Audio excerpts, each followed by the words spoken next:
folks, let's take a look at problem 916. In this problem 916, we have two decision alternatives, A1 and A2, two states of nature, S1 and S2, depending upon which state of nature occurs and what action we would have chosen. The payoffs are given here. We make $400 or $400 million.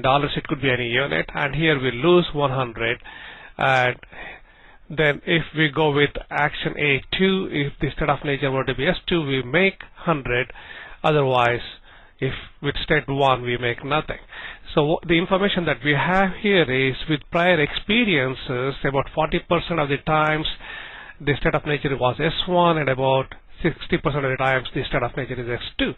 So based on this, our decision would be nothing but the expected long run average, which is the sum of the probability and the corresponding payoff, that is 0.4 times 400, then plus 0.6 times negative 100. So that is if we were to stick with action A1 all the time, our long-term average would be given by that formula. So that is $100. That is 0.4 times 400 is 160, minus 60 is 100.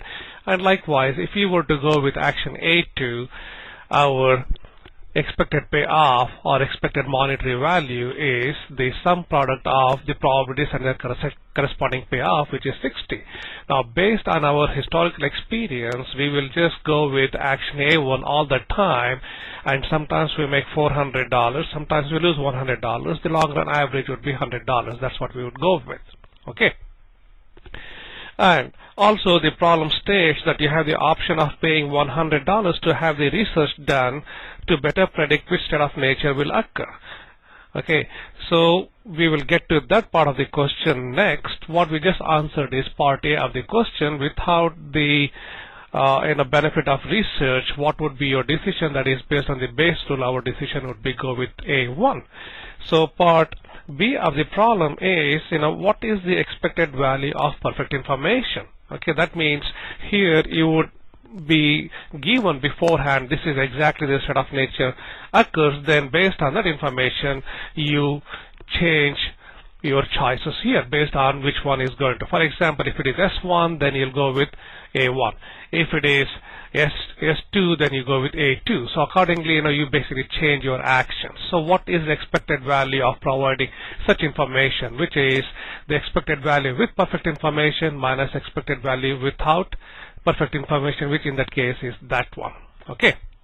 Now, what is the expected value of this information, that is with perfect information? That is, now here we know for sure state 1 is going to occur. That's about 40% of the times. We can go with alternative 1, alternative 2. The expected payoffs are 400, 0, as we just saw here. So our decision would be to go with, our decision would be to go with alternative A1 and not with that one. So let me put a line in stomach, meaning that this is not the action that we would choose. Then if the expected value, if the state of nature were to be S2, then we will not go with alternative 1, we will go with alternative 2, that is 100. So what is the long run average? 0.6 times 100, that is 60. Here 0.4 times 400, 160, that's altogether 220. So that is the expected value with perfect information. Expected value of perfect information then would be difference between that 220 minus 100 that we would do. That's $120. So that is the expected value of perfect information. Now, what you want to do, the next step would be is that I can increase my long run average from $100 to all the way to $220. That's an increase of 120 based on hiring a good agency that can recover that cost for me. Okay, so should I go ahead and then engage with hiring this research firm or not? So that's the next decision.